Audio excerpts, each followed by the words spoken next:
Welcome, today in front of me OnePlus Nord 2T, and I'll show you how to activate quick launch on this device. So now by double press to power key, we can see that I can only unlock the device. And just if you wanna activate a quick launch, for example to the camera app, let's just open the settings application and scroll down to the system section. Then click here to power button and tap here, double click to the power button.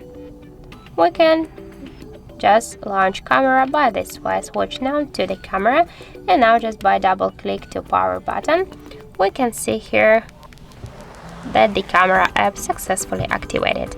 So that's it. Thank you for watching, and if you find this video helpful, don't forget to leave a like, comment and to subscribe our channel.